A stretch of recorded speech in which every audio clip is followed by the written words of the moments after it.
च मधुरं मधुरास्मृतिश्च बुद्धिं प्रबोधय प्रभो मधुबोधशक्तिं विद्यां प्रयच्छ परमां परिभावयामि।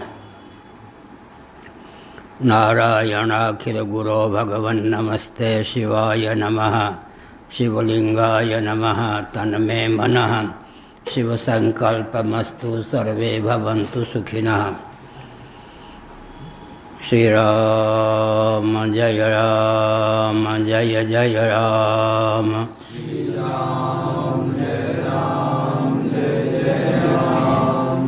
धर्म की अधर्म का प्राणियों में विश्व का गौ माता की गोहत्या भारत सर्वभूत हृदय धर्म सम्राट श्री स्वामी करपात्री जी महाराज की, श्री जगन्नाथ महाप्रभु की, श्री बलभद्र महाप्रभु की, भगवती सुभद्रा देवी की।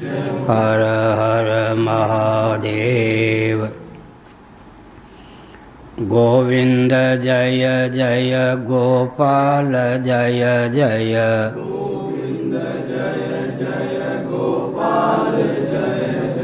राधा रमण हरि गोविंद जय जय।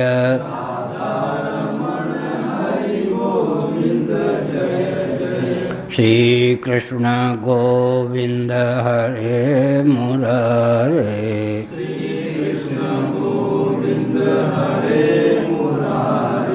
ये नाथ नारायण वासुदेव।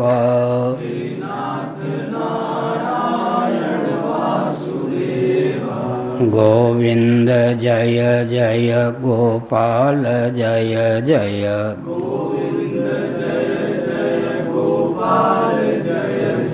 राधा रमण हरि गोविंद जय जय।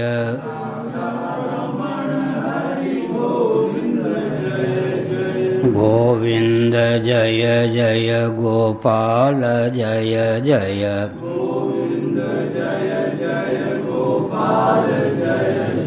राधा रमण हरि गोविंद जय जय।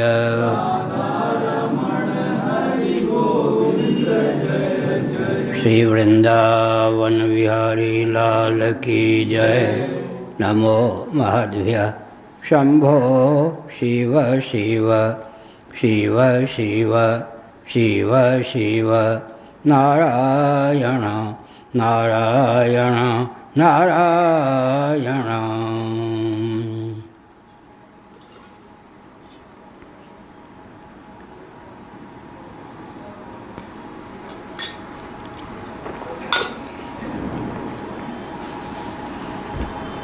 दीपमालिका के अवसर पर सबके प्रति स्नेह, यथोचित सम्मान, सबके समुत्कर्ष की भावना। नारायण।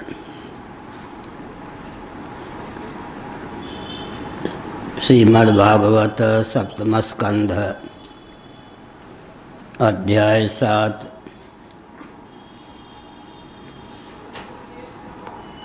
श्लोक 21, 22, 23, 24, 25।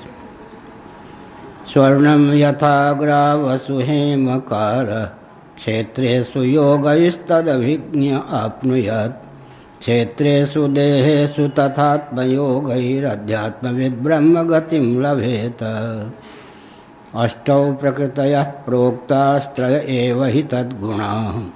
विकाराः षोडशाचार्यैः पुमानेकः समन्वयात्। देहस्तु सर्वसंघातो जगत्तस्थुरिति द्विधा। अत्रैव मृग्यः पुरुषो नेति नेतीत्यतत्यजन्। अन्वयव्यतिरेकेण विवेकेनोशतात्मना सर्गस्थानसमाम्नायैर्विमृशद्भिरसत्वरैः। नारायण। सबका भला हो।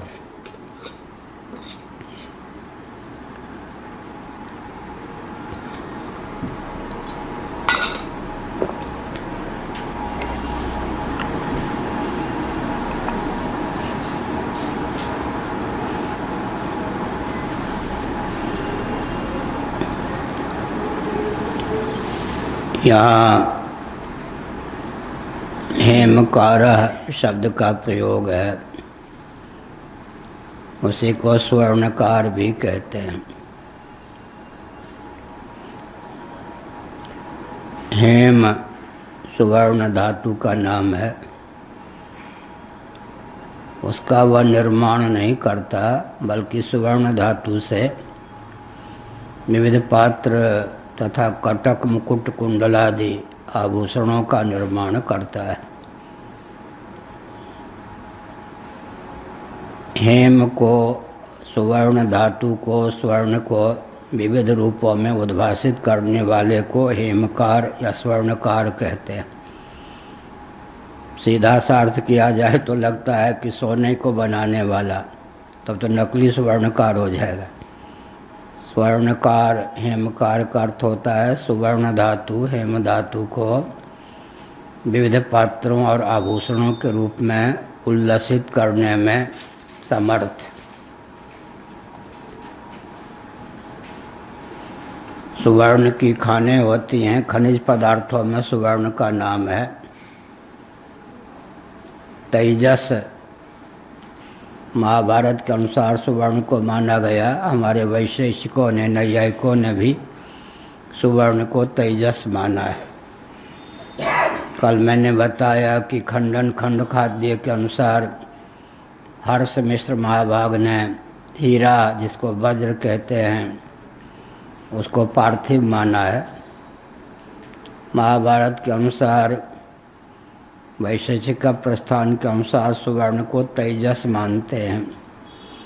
अग्नि तत्व, तेजस तत्व ही सुवर्ण धातु के रूप में उल्लसित विलसित है, यह अभिप्राय है।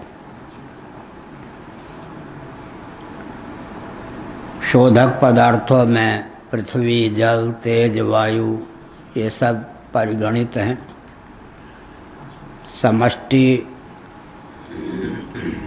के योग से शोधन की प्रक्रिया प्राप्त होती है। इसलिए मिट्टी के द्वारा हमारा शरीर शुद्ध होता है, जल के द्वारा शुद्ध होता है। इसी प्रकार सूर्य की रश्मियों के द्वारा, चंद्रमा की रश्मियों के द्वारा, अग्नि की किरणों के दर्शन के द्वारा भी शरीर शुद्ध होता है। पवन में, वायु में शोधकता प्रसिद्ध ही है। बहुत से पदार्थों की अशुद्धि को वायु के योग से हम शुद्ध करने में समर्थ होते हैं, उसकी अशुद्धि का निवारण करने में समर्थ होते हैं। आकाश पृथ्वी, जल, तेज, वायु से भी अत्यंत सूक्ष्म है। श्रोत्रेंद्रिय आकाश से संबद्ध है, उसका भी व्यंजक संस्थान बाह्य कर्ण है। छोटा मोटा अपराध हो जाता है, कोई भूल हो जाती है, तो पवित्र स्थान जो कान है उसको छू लेते हैं। तीर्थ है यह। तीर्थ माने तारक, पाप निवारक। कल मैंने बताया कि कान गर्म करो, यह दार्शनिक तथ्य नहीं है। दार्शनिक तथ्य को न समझने का उन्माद है। कुछ वैज्ञानिक ढंग से लोग बोलते हैं कि ब्राह्मण इत्यादि जो यज्ञोपवीत में विधिवत अधिकृत हैं, वे मलमूत्र का त्याग करते समय कसकर कान से दक्षिण कर्ण से 3 बार यज्ञोपवीत को लगाते हैं।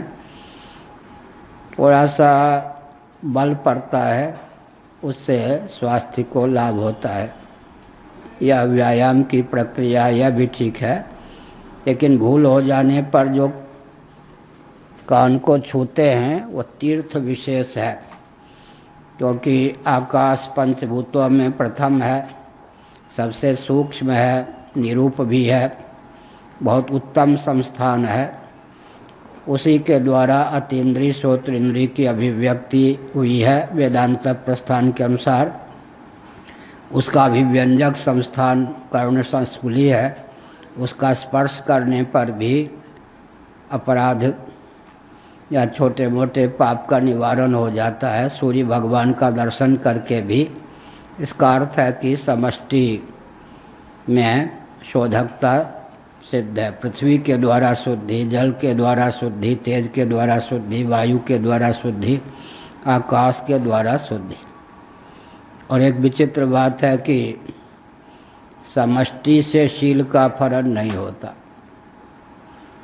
हम अपने शील की रक्षा के लिए गुप्त अंगों को वस्त्र से ढकते हैं। वस्त्र भी पार्थिव है, लेकिन उससे शील की रक्षा होती है, शील का फलन नहीं होता। स्नान करते समय गुही अंगों को भी जल छूता ही है, लेकिन जल समष्टि है, उससे शील का फलन नहीं होता। सूर्य की रश्मियाँ भी समष्टि हैं, पवन भी समष्टि, आकाश भी समष्टि। शील का फलन व्यष्टि से होता है, समष्टि से नहीं। हमने एक संकेत किया। इसी प्रकार पृथ्वी, जल, तेज, वायु, आकाश के जो अधिदैव हैं, वे पृथ्वी, जल, तेज, वायु, आकाश के भी नियामक हैं, उद्भाषक हैं, उनमें तादात्म्यपन्न हैं। तो अधिदैव मंडल से भी व्यक्ति के शील का फलन नहीं होता। गुह्य अंग का भी कोई ना कोई अधिदैव होता है। अभिभूत अध्यात्म का भी व्यंजक संस्थान है, अध्यात्म अधिदैव का भी व्यंजक संस्थान है। तो अधिदैव तो वहाँ रहते ही हैं। इंद्रिय द्वार झरोखा नाना, जहाँ सुर बैठे कर थाना। बहुत बढ़िया तुलसीदास जी ने लिखा थाना। आजकल कहते हैं थानेदार थाना, स्थान से स्थान बन गया। इंद्रिय द्वार झरोखा नाना, जहाँ सुर बैठे कर थाना। दो प्रकार से इसका अर्थ हो सकता है। इंद्रिय द्वार झरोखा नाना, जहाँ सुर बैठे कर थाना। इंद्रियों का जो द्वार है, अभिव्यंजक संस्थान स्थूल शरीर में है, झरोखे के समान, वहाँ पर जहाँ सुर बैठे कर थाना। इसका अर्थ क्या हुआ? नैनत देवा आपनवन पूर्व अर्षत ईशावास्योपनिषद। इंद्रिय का नाम भी देवता है। नैनत देवा ईशावास्योपनिषद। द्योतनशील होने के कारण इंद्रियों के अनुग्राहक अधिदैव का नाम जहाँ पर देवता है, वहाँ इंद्रियों का नाम भी देवता है। नैनत देवा आपनवन पूर्व अर्षत। देवाह का अर्थ इंद्रियां भी हैं, इंद्रियों के अनुग्राहक देवता भी हैं। तो दो अर्थ हो गया। इंद्रिय द्वार झरोखा नाना, जहाँ तहाँ सुर बैठे कर थाना। अगर अब विधिवत दर्शन शास्त्र का अध्ययन न हो तो आधुनिक रामायणी कैसे इसका अर्थ लगाएंगे? मुझे एक बार कुतूहल हुआ। अव्यक्त मूल अनादितर जो रामचरितमानस में है, श्रीमद् भागवत उसका उपजीव्य है इस श्लोक का, इस वचन का। मैंने मानुष पीयूष उठाया, बहुत वर्ष पहले की बात है, 27 वर्ष पहले की बात हो सकती है। एक भी टीकाकार ने बुरा न माने, जैसा अर्थ होना चाहिए वैसा अर्थ नहीं लिखा। टीकाकार बहुत 15-20 टीकाओं का संकलन है मानस पीयूष में, लेकिन दर्शन शास्त्र का ठीक से परंपरा से अध्ययन न होने के कारण अव्यक्त मूल मदादितर का जो अर्थ किया है, किसी टीकाकार ने व्यवस्थित अर्थ नहीं किया। तो रामचरितमानस को भी समझने के लिए वेदादि शास्त्रों का परंपरा प्राप्त अध्ययन अपेक्षित है। नाना पुराण निगमागम सम्मतम यत् रामायणे निगदितम क्वचिदन्यतोपि। अब नाना पुराण आदि का अध्ययन नहीं है, तो रामचरितमानस का जो आध्यात्मिक स्थल है, दार्शनिक स्थल है, उसका अर्थ कर पाना तो कठिन है। इंद्रिय द्वार झरोखा नाना, इंद्रियों के अभिव्यंजक संस्थान जो गोलक हैं स्थूल शरीर के बाह्य और अभ्यंतर हिस्से में, उनको पहले कहेंगे इंद्रिय द्वार। हमारा आपका जो स्थूल शरीर है, मनुष्य शरीर हमको सुलभ है। इसकी विशेषता क्या है दार्शनिक धरातल पर?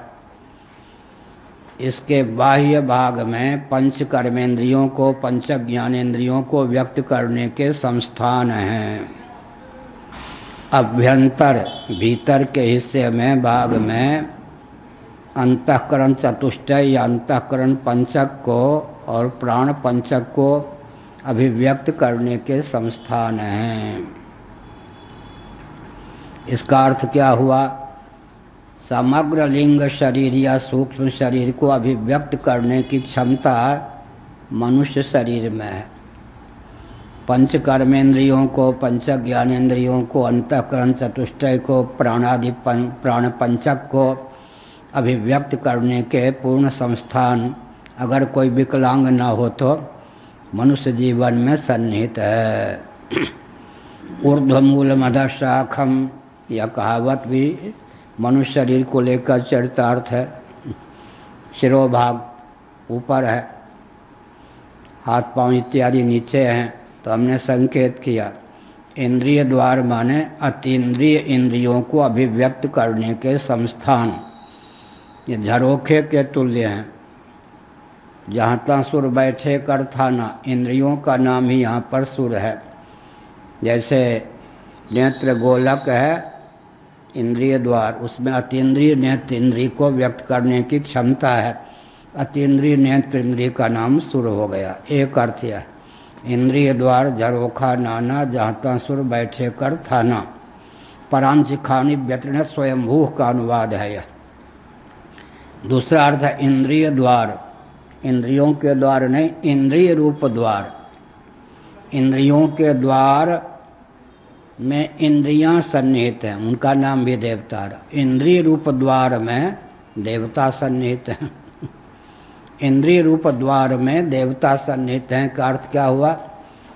अधिभूत जो गोलक है वो अध्यात्म का भी व्यंजक संस्थान है, और अध्यात्म जो इंद्रियां हैं या करण वो अधिदैव के अभिव्यंजक संस्थान हैं। इस प्रकार इंद्रिय द्वार झरोखा नाना, जहाँ तो सुर बैठे कर थाना हमने संकेत किया। तो सार क्या निकला? सार यह निकला कि हमारा आपका जो शरीर है वह अधिभूत कोटि का है। वैसे शरीर को अध्यात्म भी कहते हैं। अध्यात्म का अर्थ शरीर है। अब शरीर को अधिभूत कहें या अध्यात्म, बाह्य प्रपंच की अपेक्षा हमारा आपका स्थूल शरीर अध्यात्म है। लेकिन इंद्रियों की दृष्टि से विचार करें, अंतःकरण की दृष्टि से विचार करें तो यह अधिभूत हो जाता है। शब्द स्पर्श रूप रस गंध के रूप में जैसे बाह्य पदार्थों का ग्रहण प्राप्त है, वैसे ही अपना शरीर भी, ये चुटकी बजाने पर शब्द की अभिव्यक्ति हो गई, तो अपना शरीर भी शब्द के रूप में, स्पर्श के रूप में, रूप के रूप में, रस के रूप में, गंध के रूप में ग्राह्य है। इसीलिए भगवान ने कहा इदम शरीरम कौन्तेय क्षेत्रमित्य विधीयते। यह शरीर बाह्य प्रपंच की अपेक्षा प्रत्यक होने पर भी अध्यात्म माने कर्णग्राम का भी व्यंजक संस्थान होने के कारण अधिभूत होने पर भी आध्यात्मिक क्लेश जब कहते हैं ताप, तब शरीर को लेकर प्राप्त ताप भी आध्यात्मिक ताप, अंतःकरण इंद्रियों को लेकर प्राप्त वेदना भी आध्यात्मिक ताप।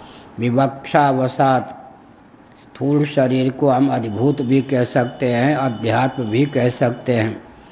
बाह्य वस्तुओं की अपेक्षा प्रत्यक होने के कारण अध्यात्म है, लेकिन अतीन्द्रिय इंद्रियों को और अंतःकरण को व्यक्त करने का संस्थान इसमें सन्निहित है, इसलिए इसको अधिभूत भी कहते हैं। शरीर कर्णग्राम का भी व्यंजक संस्थान है। कर्णग्राम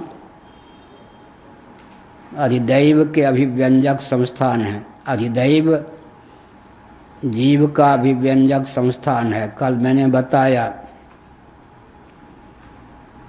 अधिभूत के भेद से अध्यात्म में भेद की प्राप्ति होती है, अध्यात्म के भेद से अधिदैव में भेद की प्राप्ति हो जाती है, लेकिन अपने जीवन में अधिदैव के भेद से जीव में भेद की प्राप्ति नहीं होती।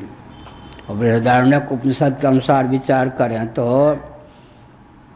एक एक व्यक्ति के शरीर में जो अतीन्द्रिय नेत्र इंद्रिय है, उसके प्रकाशक अधिदैव का नाम सूर्य होगा।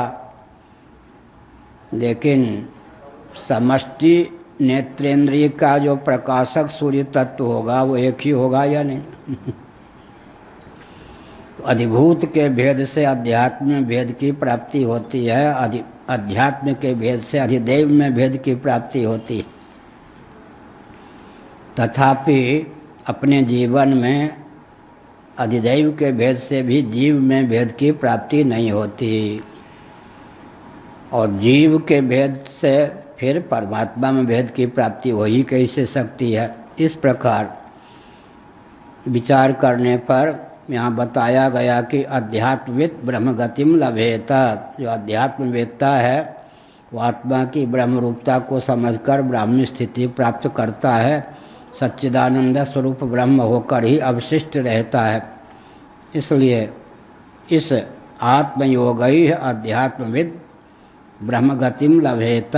समय निकालकर प्रयासपूर्वक इस प्रकार के ग्रंथों का अध्ययन करना चाहिए, प्रवचन का श्रवण करना चाहिए। मैं श्रोता बटोरने के लिए नहीं कहता, लेकिन कह ही दूँ, बद्रीनाथ से भी ऊपर वसुधारा से लेकर कन्याकुमारी, पांडिचेरी, रामेश्वरम, भूखे प्यासे सर्दी में कांपते हुए पागल समझते थे लोग, डंडा मारते थे, धूल फेंकते थे, ईंट फेंकते थे, वस्त्र को जलाने आते थे, कितनी यातना सहकर, वो भी अपने बलबूते पर नहीं, ऋषियों की कृपा से, गुरुओं की कृपा से, देवताओं की कृपा से जो ज्ञान विज्ञान प्राप्त हुआ, वह आज आपको एसी में दरी पर बैठकर या घर में पलंग पर भी बहुत से लोग सो के सुन रहे होंगे, बैठ के सुन रहे होंगे, प्राप्त हो रहा है। ये ज्ञान इतना सुलभ नहीं। क्या हिमालय में हमने उन सिद्धों को देखा है, अब तो फिर वैसे सिद्ध भी अदृष्ट गोचर हो गए। नैमिष में साल में एक बार कोई ना कोई विचित्र सिद्ध गुप्त रीति से प्रकट हो ही जाते थे, दर्शन देते थे। वहाँ पर वृंदावन में भी एक ब्राह्म मुहूर्त में गाली गलौज करता हुआ युवक आता था, जेके और हम जहाँ रहते उसके बीच में निकलता था। लोग उसे पागल समझते थे, क्या समझते थे, वो हम जहाँ रहते थे ऊपर उसके नीचे आने पर ही गाली गलौज करके हुए जाता था। एक दिन हमने उसकी ओर निहार दिया, वो मुस्कुरा दिया। उसके बाद वो वृंदावन में कभी किसी को नहीं दिखा। तो वृंदावन में कोई ना कोई छद्म रूप से सिद्ध 6 महीने में एक बार में आ ही जाते थे। तो हमने संकेत किया, ऐसा जो ज्ञान विज्ञान है वो सुदुर्लभ है। जहाँ तक बन सके प्रमाद छोड़कर, समय निकालकर ऐसे ज्ञान विज्ञान का श्रवण करना चाहिए। यह कलयुग की विशेषता है। कल भी मैंने कहा था, भगवान कृष्ण द्वैपायन वेदव्यास महाभाग ने सर्वज्ञ होते हुए, दूरदर्शी होते हुए भी कि कलयुग में ज्ञान विज्ञान का ह्रास होगा, फिर भी कलयुग के जीवों पर अनुग्रह करने के लिए महाभारत बनाया। 18 पुराणों की रचना की, उपपुराणों की रचना की, उपपुराणों की रचना की, ब्रह्मसूत्र की रचना की। 1 करोड़ में 1 व्यक्ति भी कदाचित इन ग्रंथों का अध्ययन करेगा तो परंपरा प्राप्त ज्ञान विज्ञान शेष रहेगा। विज्ञान ज्ञान का संप्रदाय विलुप्त नहीं होगा। हम एक संकेत करना चाहते हैं। ऋक यजु साम और अथर्व 4 वेद हैं। भगवत कृपा से शाखाओं का विलोप होने पर भी 1180, 1135, 1131 वेद की शाखाओं का वर्णन है। मुक्तिकोपनिषद में 1180 वेद की शाखाओं का वर्णन है। एक शाखा के भेद से एक उपनिषद होनी चाहिए। 1180 उपनिषदें भी आज सुलभ नहीं हैं, 1180 शाखाएं भी सुलभ नहीं हैं। फिर 1135 शाखाओं का भी उल्लेख शीतोपनिषद आदि का अध्ययन करें तो प्राप्त है। फिर महाभाष्य व्याकरण का अध्ययन करें तो 1131 सूत संहिता का अध्ययन करें तो 1131 वेद की शाखाएं सिद्ध होती हैं। आज 8-9 शाखाएं विश्व में कठिनाई से प्राप्त हैं। क्या हुआ जी? ज्यों ज्यों महायांत्रिक युग का विकास होता जाता है, महायंत्रों का प्रचुर आविष्कार और प्रयोग होता जाता है, त्यों त्यों दिव्य वस्तुएं लुप्त होती जाती हैं, दिव्य व्यक्ति लुप्त होते जाते हैं। फिर से सुनिए, साल में 2-4 बार मैं यह वाक्य बोलता हूँ। ज्यों ज्यों भौतिकता बढ़ती जाती है, महायंत्रों का प्रचुर आविष्कार और प्रयोग होता जाता है, त्यों त्यों दिव्य वस्तुओं का विलोप होता जाता है और दिव्य व्यक्तियों का विलोप होता जाता है। दूसरे शब्दों में कहें तो दिव्य वस्तुओं के और दिव्य व्यक्तियों के दर्शन की क्षमता विलुप्त होती जाती है। महाभारत में है, गुरुकुल में एक पढ़ रहे थे महानुभाव बटुक, विद्या अध्ययन के बाद गुरु से कहा कि कुछ दक्षिणा मांगी है। उन्होंने कहा तुम्हारी सेवा से ही प्रसन्न हूँ। नहीं नहीं, मुँह मांगी दक्षिणा। जाओ मेरी धर्मपत्नी गुरुमाता से जाकर तुम पूछो क्या चाहिए। वो बैठी हुई थी। उसने कहा कि अच्छा बेटे, तुम्हारे गुरुजी ने मेरे पास भेजा है तो सुन लो। अमुक रानी के कानों में जो कुंडल है वो गुरुदक्षिणा में चाहिए। बहुत ऊंची बात है। ठीक है, ब्राह्मण देवता चले। चलते चलते वन पर्वत आदि पैदल चलते चलते राजा के दरबार में पहुँचे। राजा समझ गए, क्योंकि एक विचित्र बात है, उन दिनों ब्राह्मण क्षत्रिय वैश्य बालक यज्ञोपवीत संपन्न होकर गुरुकुल में अध्ययन करते थे और वो गुरुदेव को मुँह मांगी दक्षिणा देते थे, जिससे गुरुकुल का संचालन होता था। राजा ने कहा कैसे आए ब्राह्मण देव? बटुक बोलिए इस प्रकार से आए। अच्छा अच्छा, बहुत अच्छा, मेरी धर्मपत्नी बरामदे में बैठी है, आपसे कोई खतरा नहीं, जाइए बेखटके उससे मांग लीजिए, वो बिल्कुल प्रसन्न होकर दोनों कुंडल को कानों से निकाल के आपको दे देगी। गए, पतिव्रता का दर्शन ही नहीं हुआ, रानी का दर्शन नहीं हुआ। आके कहा कि आपकी धर्मपत्नी श्रीमती का दर्शन तो नहीं हुआ, कमरे में होंगे। नहीं नहीं, वही हैं। फिर गए, फिर नहीं दर्शन हुआ। कहा ब्रह्मचारी जी बुरा मत मानिए, आपके शरीर में कोई अशुद्धि है, इसलिए उस देवी का दर्शन, दिव्य कुंडल धारण किए हुए देवी का दर्शन आपको नहीं हो रहा है। उस अशुद्धि का निवारण कीजिए, तब उसका दर्शन प्राप्त होगा। उन्होंने विचार किया तो वन से जब आ रहे थे, मूत्र का वेग लगा, मूत्र त्याग किया, पाँव इत्यादि का प्रक्षालन किया, लेकिन त्वरा शीघ्रता के कारण आचमन करने में कुछ त्रुटि हो गई। इतने मात्र से जो न्यूनता शरीर में प्राप्त हुई, उसके फलस्वरूप पतिव्रता देवी का दर्शन नहीं हुआ, दिव्य कुंडल धारण किए हुए। विधिवत आचमन किया, फिर गए तो देवी का दर्शन हो गया। देवी से कहा कि इस प्रकार उन्होंने बिल्कुल बिना संकोच के कानों के कुंडल उतार के दे दिया। इसका मतलब एक दीपक नामक शाहजहाँपुर का व्यक्ति 1 साल में एक बार, जब मैं वृंदावन धाम में रहता था, मुझसे मिलता था। वर्षों से नहीं मिला, जीवित है या नहीं, जो कुछ भी हो, हमने नाम पता किसी का लिखा नहीं। उसने आकर बताया कि अक्षय तीज के दिन बिहारी जी वृंदावन में चरण दर्शन उनका होता है, प्रतिवर्ष वो करने जाता था। पंडित पुजारी साहब बहुत प्रेम से उसको दर्शन करा देते थे, सन्निकट लाकर।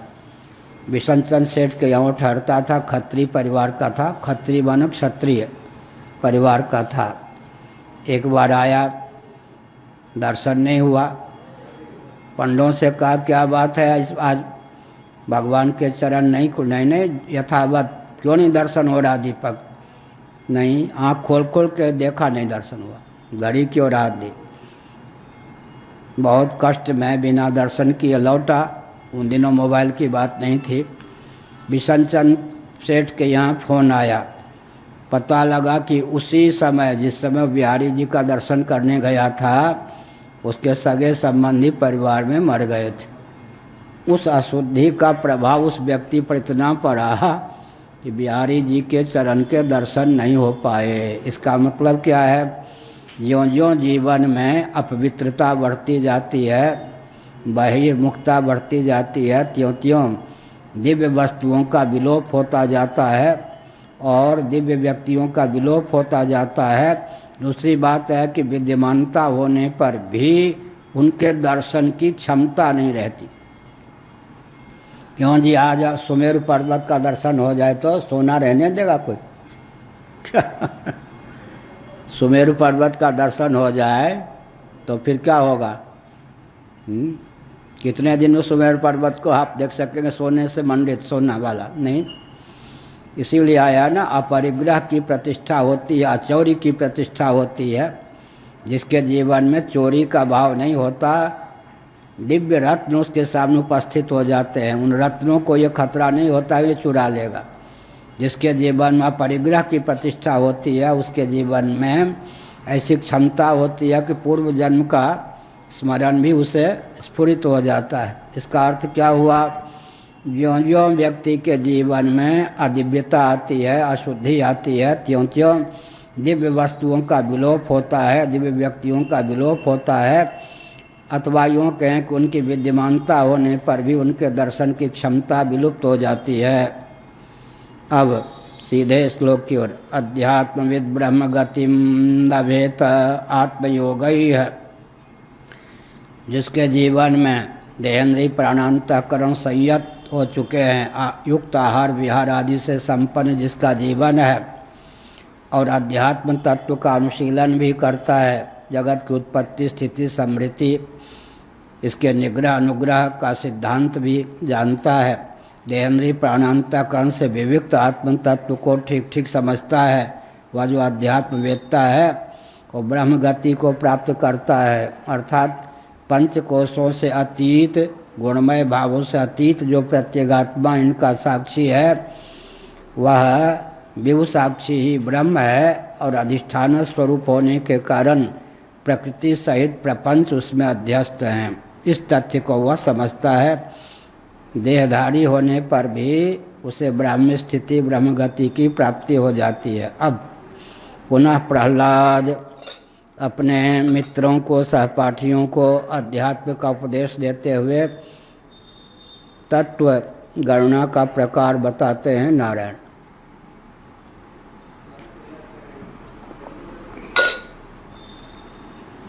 अष्टौ प्रकृतयः प्रोक्ताः त्रय एव हि तद्गुणाः विकाराः षोडशाचार्यैः पुबानेक समन्वयात् तत्व समन्वयात्।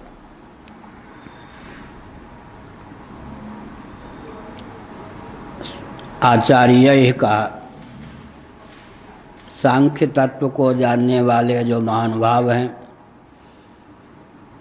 संख्या यह भी गणित है, सांख्य सीधे संख्या का द्योतक शब्द है। तत्वों की संख्या का निर्धारण करने वाले सांख्यवेत्ता जो हैं उनकी दृष्टि में 8 प्रकृतियां हैं। मूल प्रकृति, महत्त्व, अहंकार, पंच तन्मात्राएँ, महाभूतान्यहंकारो बुद्धिरव्यक्तमेव च। गीता के 13वें अध्याय में अष्टधा प्रकृति का यहाँ तक वर्णन है। आगे 16 विकृतियों का वर्णन है। प्रकृति का अर्थ क्या हुआ? प्रकृति का अर्थ तत्वांतर परिणाम का जो उपादान हो उसका नाम प्रकृति है। समस्त सांख्य शास्त्र को पढ़ के मैंने ये परिभाषा दी है, एक क्षण में परिभाषा नहीं बनी। तत्वांतर परिणाम का जो उपादान हो उसी का नाम प्रकृति है। फिर मूल प्रकृति क्यों कहते हैं? और प्रकृति विकृति क्यों कहते हैं, विकृति क्यों कहते हैं, यह सब सांख्य शास्त्र का रहस्य है। जो अन्यों की प्रकृति हो, जिसकी प्रकृति कोई अन्य ना हो, किसी दूसरे की प्रकृति हो, दूसरे का उपादान हो, लेकिन जिसका उपादान कोई अन्य ना हो, उसको सांख्य प्रस्थान में मूला प्रकृति कहते हैं। इसका अर्थ क्या है? अपने से भिन्न तत्वांतर परिणाम को व्यक्त करने में, जन्म देने में समर्थ हो, लेकिन किसी का स्वयं कार्य ना हो। स्वयं उपादान तो हो, किसी का उपादेय ना हो, उसी का नाम मूला प्रकृति है। फिर बाकी जो 7 हैं, महत्त्व, अहंकार और अपंचीकृत पंच महाभूत, शब्द तन्मात्रा, स्पर्श तन्मात्रा, रूप तन्मात्रा, रस तन्मात्रा, गंध तन्मात्रा, ये 7 प्रकृति विकृति हैं। प्रकृति विकृति का अर्थ क्या हुआ? किसी का कार्य, किसी का कारण, किसी की विकृति हो, ऊपर की विकृति हो, नीचे की प्रकृति हो। प्रकृति और विकृति दोनों का लक्षण जिसमें चरितार्थ हो, उसका नाम प्रकृति विकृति। महत्त्व क्या है? प्रकृति भी है, विकृति भी है। मूल प्रकृति का कार्य होने के कारण महत्त्व का नाम विकृति है। अहम तत्व का कारण होने के कारण महत्त्व का नाम प्रकृति है। प्रकृति विकृति दोनों का लक्षण चरितार्थ है। 3 पीढ़ी के व्यक्ति एक साथ खड़े हो जाएं, 3 पीढ़ी, उसमें बीच वाला जो व्यक्ति होगा क्या होगा? पिता की दृष्टि से पुत्र होगा, पुत्र की दृष्टि से पिता होगा। वो प्रकृति विकृति वाला होगा। प्रकृति विकृति उसकी क्या हो गई? संज्ञा हो गई। ऐसे ही इसका अर्थ क्या हुआ? अपने पिता की दृष्टि से पुत्र है, अपने पुत्र की दृष्टि से पिता है। राजस्थानी बोलेंगे एक रकम से पिता, एक रकम से पुत्र। एक दृष्टि से पिता है, एक दृष्टि से पुत्र है। यह प्रकृति एक तत्वांतर परिणाम, ये भी एक विचित्र बात। साम्यावस्था को प्राप्त हो जाती है महाप्रलय में मूला प्रकृति सांख्यों के अनुसार। गुणक्षोभ के बाद अभिव्यक्त होती है। सत्व प्रधाना हो सकती है, रजः प्रधाना हो सकती है, तमः प्रधाना हो सकती है, लेकिन सत्व प्रधाना प्रकृति तत्वांतर परिणाम नहीं है। रजः प्रधाना प्रकृति तत्वांतर परिणाम नहीं है। तमः प्रधाना प्रकृति तत्वांतर परिणाम नहीं है। और एक विचित्र बात है, गुण 3 है, सत्व रजस तमस। सत्वम रजस्तम इति गुणा प्रकृति संभवाः निबधनन्ति महाबाहो देहे देहिनमव्ययम्। श्रीमद्भगवद गीता 14वां अध्याय। उसको संभाल के अर्थ करना पड़ता है। गुणा प्रकृति संभवाः, लगता है गुण जो है प्रकृति के कार्य, संभाल के अर्थ करना पड़ता है। भगवान ने गलत नहीं कहा, लेकिन महापुरुष जो भ्रम प्रमाद करुणा पाटव विप्रलिप्सादि दोषों से विनिर्मुक्त हैं और जिनकी वाणी भी इन दोषों से विनिर्मुक्त है, उनके वचन में भूल नहीं निकालनी चाहिए। प्रसंगानुसार वचन को सुव्यवस्थित ढंग से ढालने का प्रयास करना चाहिए। सत्वम रजस्तम इति गुणा प्रकृति संभवाः, त्रिगुणमयी प्रकृति, लेकिन गुणक्षोभ के बाद सत्व प्रधाना भी हो जाती है, रजः प्रधाना भी हो जाती है, तमः प्रधाना भी हो जाती है। 3 जो गुण हैं, 3 गुण होने पर प्रकृति सावयव नहीं है।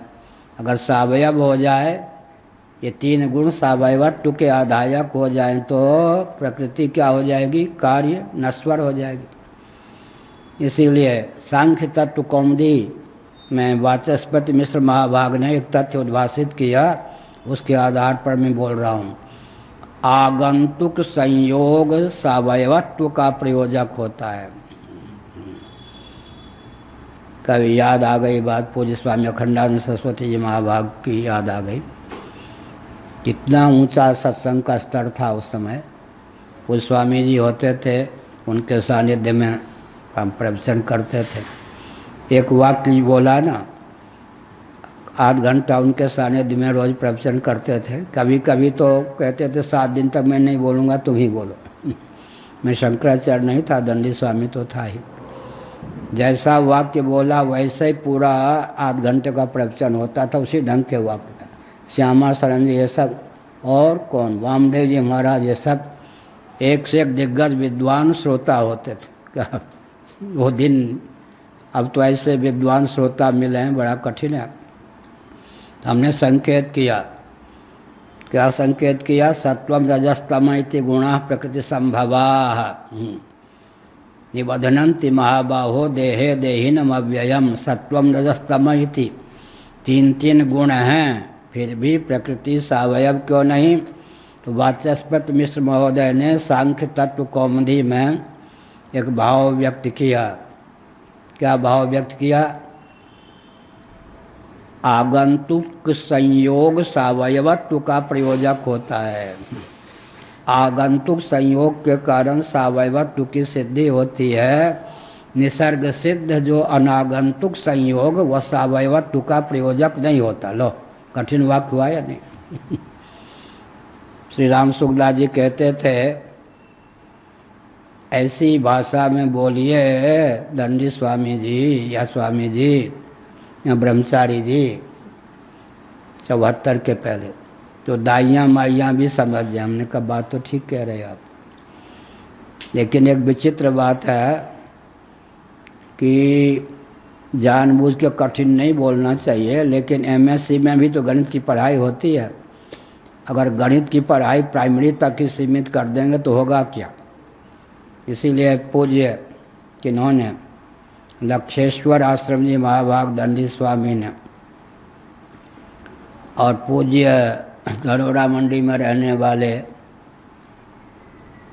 एक बहुत ऊंचे संत,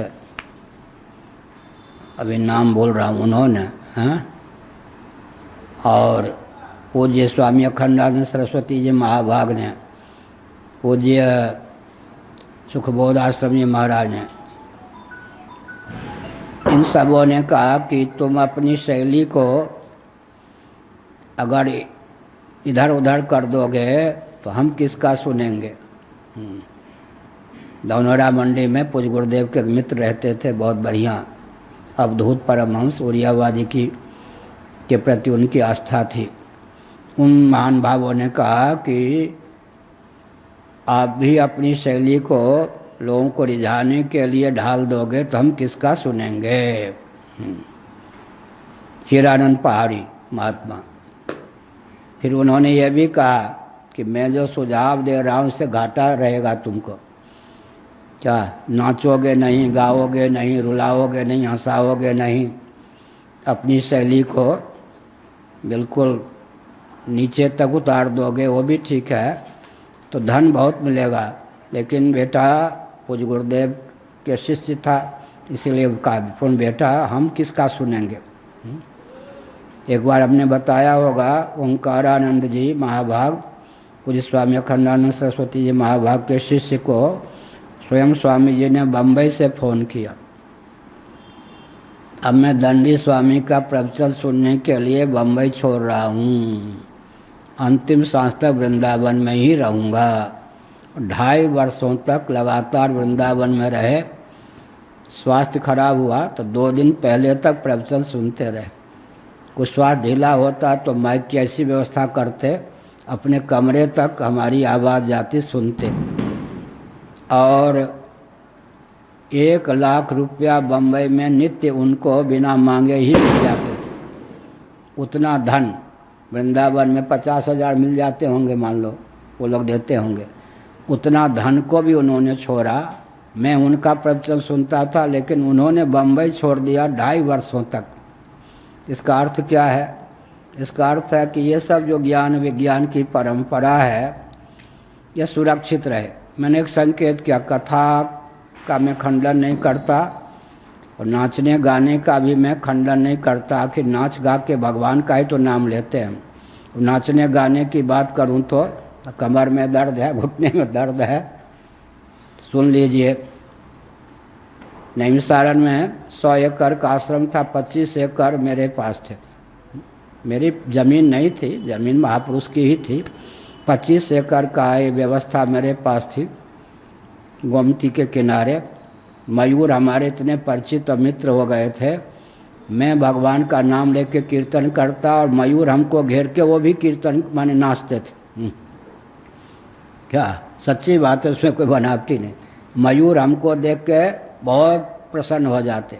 हम भगवान नाम श्री कृष्ण गोविंद या गोविंद जय जय कह कर नाचते थे मयूर के बीच में। मयूर भी हमको घेर के नाचते थे, कभी 1, कभी 2, कभी 3, कभी 4 भी। इसका मतलब भगवान को रिझाने के लिए। गायन विलज्जो विचरेद असंगः, विलज्जा के आगे के असंगः, धनमान के लिए नहीं कि नाच लेंगे तो कोई बहुत बड़ा भक्त कह के धन दे जाएगा। गायन विलज्जो विचरेद असंगः, असंगता इसका अर्थ है नाचना भी ठीक है, गाना भी ठीक है, परंतु ये सब दार्शनिक जो विधा है भागवत आदि की, यह लुप्त ना हो, इसलिए दार्शनिक तथ्य को भी उद्भाषित करने की आवश्यकता है। प्रकृति तो प्रकृति है ही, त्रिगुण की साम्यावस्था प्रकृति है। गुणक्षोभ के बाद भी तत्वांतर परिणाम महत्त्व की जब तक अभिव्यक्ति नहीं होती, अर्थात प्रकृति महत्त्व की जब तक जननी सिद्ध नहीं होती, तब तक वह प्रकृति ही बनी रहती है। गुणत्रय जो हैं अनागंतुक संयोग के कारण सावयवत्व के प्रयोजक नहीं होते। महत्त्व हुआ जिसको समष्टि बुद्धि हम कह सकते हैं, अहंकार अहम तत्व हुआ। फिर पंच तन्मात्राएँ हुई। पंच तन्मात्राएँ माने अपंचीकृत पंच महाभूत, खालिस प्योर जिसको कहते हैं, ऐसा आकाश जिसमें शेष 4 भूतों का तनिक भी संश्लेष न हो, ऐसा वायु तत्व जिसमें शेष 4 भूतों का तनिक संश्लेष न हो। इस प्रकार से अपंचीकृत पंच महाभूतों को पंच तन्मात्राएँ कहते हैं। इनमें 7 प्रकृति विकृतियाँ हैं। महत्त्व प्रकृति की अभिव्यक्ति होने के कारण विकृति भी है, अहंकार को जन्म देने के कारण प्रकृति भी है। अहंकार पंच तन्मात्राओं की दृष्टि से प्रकृति है और महत्त्व की दृष्टि से विकृति है। पंच तन्मात्राएँ पंचीकृत पंच महाभूतों की को जन्म देने के कारण प्रकृति हैं, अहम तत्व से अभिव्यक्त होने के कारण विकृति भी हैं। तो 7 प्रकृति विकृतियां हैं। एक मूल प्रकृति है, वो स्वयं किसी की विकृति या कार्य नहीं है, स्वयं किसी का तत्वांतर परिणाम नहीं है। अष्टौ प्रकृतयः, इन सब के लिए परिश्रम करना चाहिए। क्या नवयोगीश्वर का चरित्र है श्रीमद् भागवत के 11 स्कंद में, नवयोगीश्वर संवाद है। वहाँ क्या लिखा है? श्रमणा वातरसना, श्रमणा वातरसना साक्षात ऋषभदेव जी के पुत्र थे, 9 के 9 योगीश्वर थे। प्रबुद्ध इत्यादि कवि प्रबुद्ध ये सब उनका नाम है।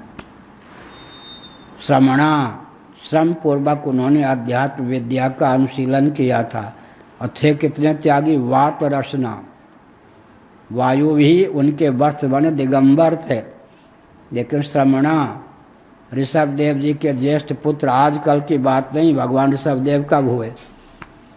इसका मतलब भगवान ऋषभदेव जी के पुत्र होने पर, दिगंबर रहने पर भी, संग्रह परिग्रह से शून्य रहने पर भी श्रमणा, श्रम पूर्वक उन्होंने अध्यात्म शास्त्र का अनुशीलन किया था। परिश्रम करना चाहिए। और डींग नहीं हाँकता। जब मैंने उच्च कोटि के दार्शनिक ग्रंथों का अध्ययन शुरू किया वृंदावन में, तो लगा कि मेरी खोपड़ी पर हिमालय पर्वत डाल दिया गया।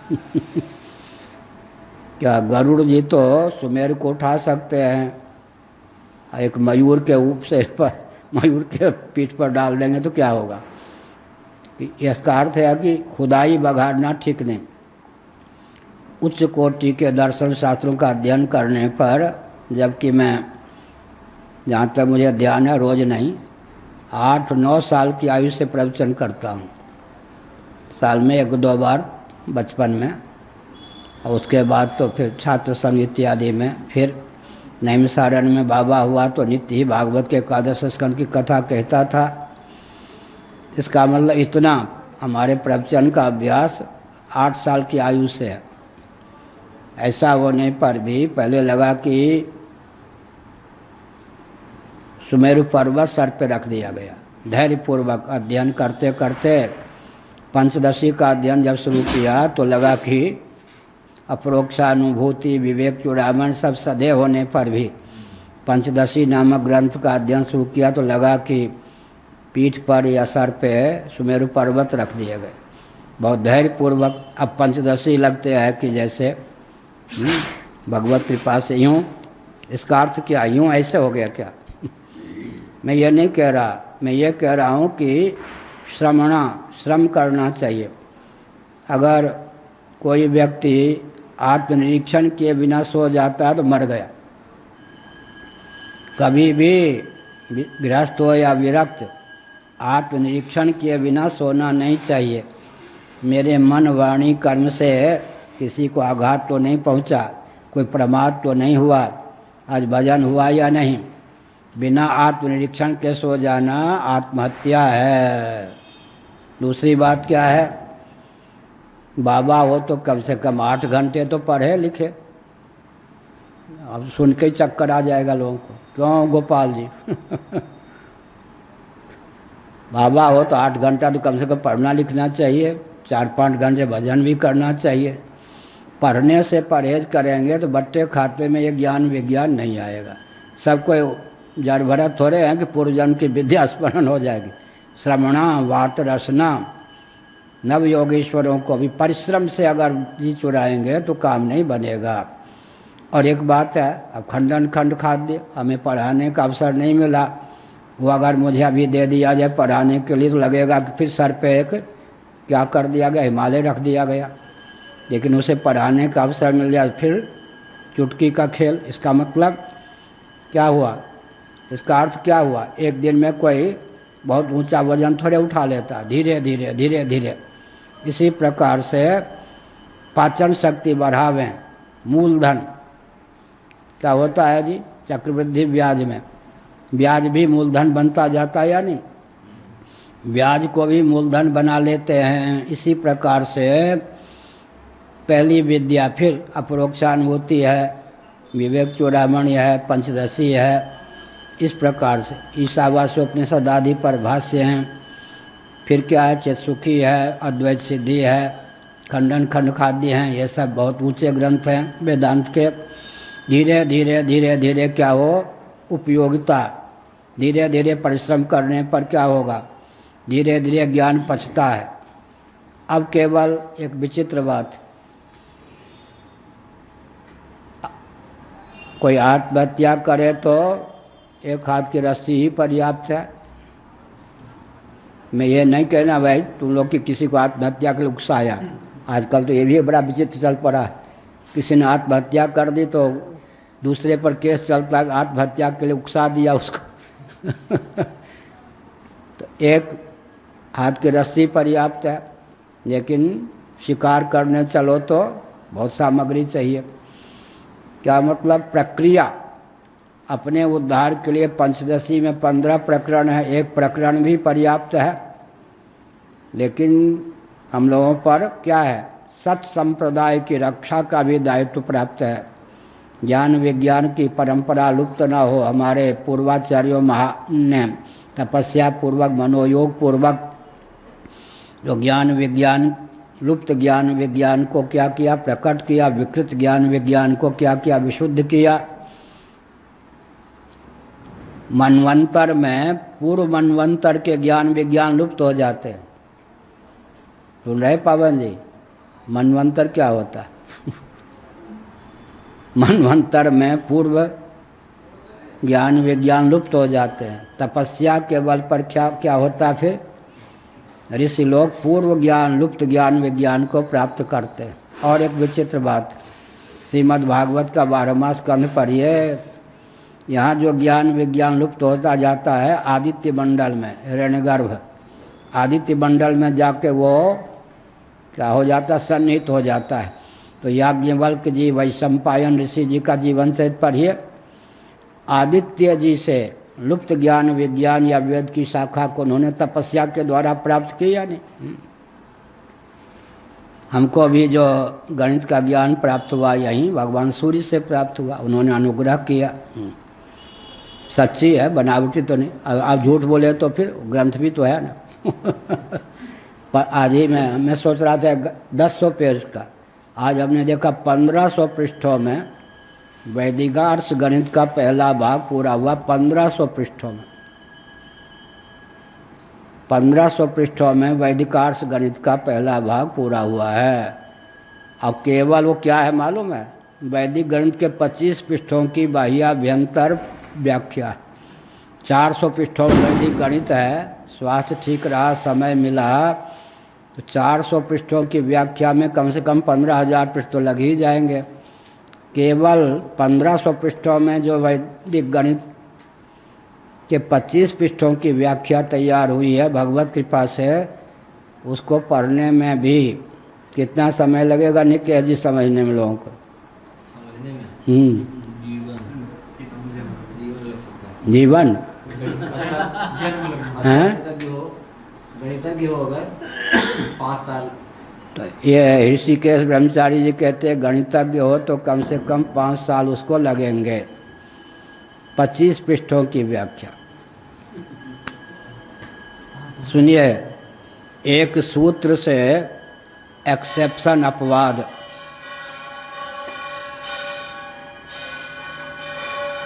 की दृष्टि से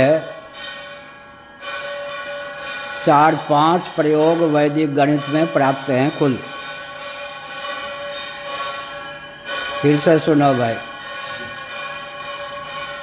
वैदिक गणित में कोई सूत्र है तो उसके जो प्रयोग दिए हैं ग्रंथकार ने, माननीय श्री भारती कृष्ण जी महाराज ने, 4-5 से अधिक प्रयोग नहीं मिल पाते।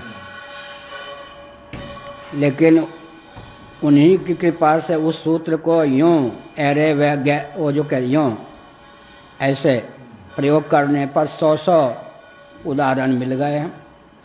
सूत्र वही है लेकिन प्रयोग की विधा ऐसी भगवत कृपा से प्राप्त हुई, उनकी कृपा से। क्योंकि उनके गणित के चिंतन के परमाणु इस मठ में हैं या नहीं, तो वह हैं।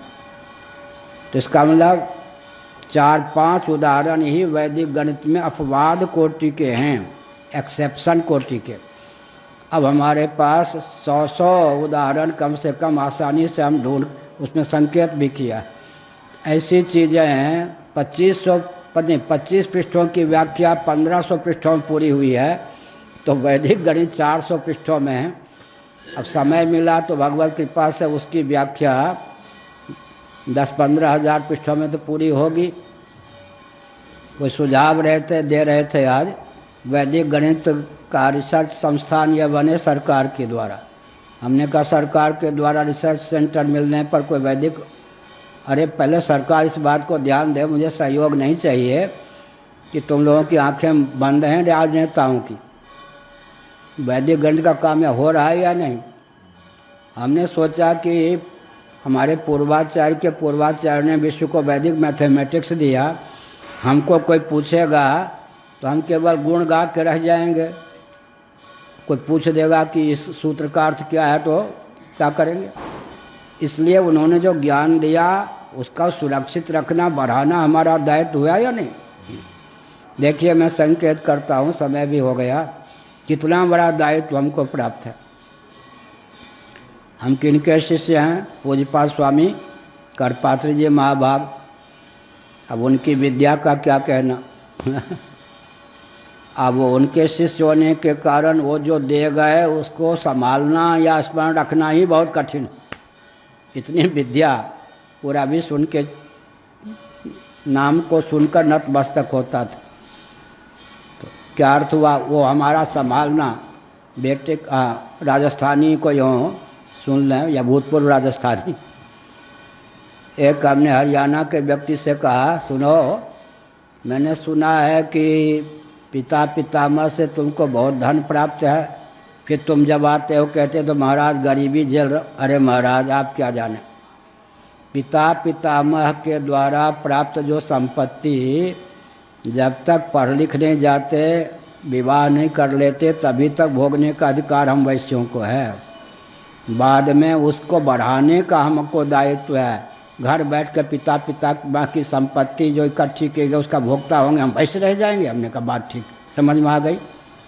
तो पूज्य स्वामी कौन करपात्री जी महाराज, उनकी परंपरा में साक्षात उनका शिष्य बहुत लाडला प्यारा। हाँ, उनके नाम पर जो फुदकते हैं वो ध्यान दें, मैं कितना उनका लाडला प्यारा था वो। फिर क्या है, बुरा न मानो, दरभंगा नरेश ब्राह्मण होते थे। 400 वर्षों तक ब्राह्मणों ने राज्य किया। उनके यहाँ दिग्गज विद्वान पिताजी थे। ज्योतिषियों में भी बहुत उच्च कोटि के ज्योतिषी थे और कर्मकांड के दिग्गज विद्वान थे। उनकी परंपरा का निर्वाह करना। फिर पद्मपादाचार्य महाभाग की यह गद्दी है, आदि शंकराचार्य महाभाग के द्वारा प्रतिष्ठित यह गद्दी है। फिर पूज्यपाद निरंजन देव तृतीय महाभाग, व्याकरण इत्यादि के दिग्गज विद्वान। इसका मतलब जो परंपरा हमको प्राप्त है उस परंपरा की विद्या की रक्षा करते हुए फिर नवीन उद्भावना, कितना बड़ा दायित्व हुआ, बहुत बड़ा दायित्व हुआ। इसीलिए हमने संकेत किया कि परिश्रम करना चाहिए, लेकिन परिश्रम अभिमान के लिए नहीं, देवी देवता का अनुग्रह प्राप्त हो, उनका स्मरण करके अध्यात्म विद्या में गति हो सके। नित्य ही समझ में आवे या ना आवे उसकी चिंता न करें। आपको सुन के आश्चर्य होगा, ये जो 1500 पृष्ठों का गणित का ग्रंथ हुआ है उस पर मैं कंप्यूटर लेके बैठ गया। 3-4 पंक्ति से ज़्यादा, 3-4 वाक्य से ज़्यादा सामग्री मेरे मस्तिष्क में नहीं थी। 1500 पृष्ठों में कहाँ से आ गई? भगवान की प्रार्थना, आचार्यों की प्रार्थना और हिम्मत न हार के 1500 पृष्ठों में। अगर पूरे वैदिक मैथमेटिक्स की व्याख्या का योग भगवान दे दें तो कम से कम 15,000 पृष्ठों में, तो विश्व के लिए कितने बड़े ज्ञान विज्ञान। एक मैं संकेत करता हूँ, किसी ने कंप्यूटर की रचना की, विकसित है यह, इसी मठ की देन है ना। एकाधिकेन पूर्वेण एक न्यूनेन पूर्वेण। भारती कृष्ण महाराज के जो शिष्य और प्रशिष्य गणितज्ञ थे उन्होंने बाइनरी सिस्टम एकाधिकेन पूर्वेण एक न्यूनेन पूर्वेण के आधार पर कंप्यूटर की रचना की। किसी ने मोबाइल की, विकसित ज्ञान विज्ञान उसने तो कर दी, लेकिन अब हम लोगों को कितना लाभ होता है। एक व्यक्ति भूखे रहकर, प्यासे रहकर, विविध प्रकार के कष्ट प्राप्त करके जितने ऊंचे वैज्ञानिक हुए हैं, धन की दृष्टि से बहुत कमज़ोर हुए, धन की दृष्टि से कमज़ोर हुए हैं।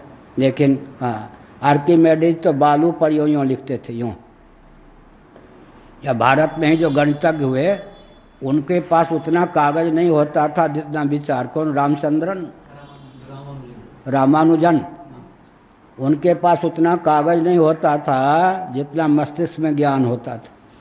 आज लोग कहते हैं प्रेमचंद मुंशी में, प्रेमचंद मुंशी उधार लेकर के वो पत्रिका छापते थे, कोई पैसा देने वाला नहीं। आज क्या कहते, प्रेमचंद मुंशी में, प्रेमचंद मुंशी जब जीवित थे वो, तो कागज भी लोग देने वाले नहीं थे। तो हमने संकेत किया ना, आर्किमेडिस ज़्यादातर काम उंगली से बालू पर यूँ करके करते थे। इसका अर्थ क्या हुआ? एक व्यक्ति, क्योंकि ये जो ज्ञान विज्ञान का स्रोत है, इसको कोई करेगा तो बुरा ना मानो, शासन तंत्र है, श्रमिक वर्ग है, दोनों की दासता से मुक्त होकर करेगा। उसके योगक्षेम का वहन कौन करेंगे? मध्य प्रदेश के थे कौन? सत्याग्रही बलदानी सपूत, कौन ब्राह्मण थे?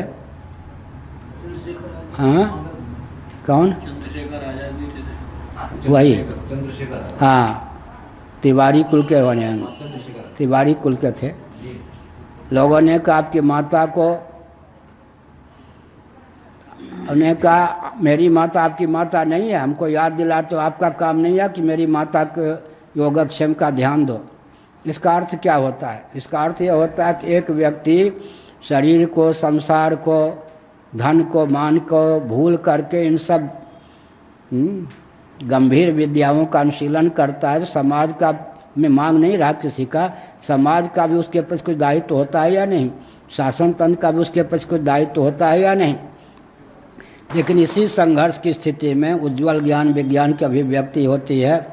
श्री राम जय राम जय जय राम।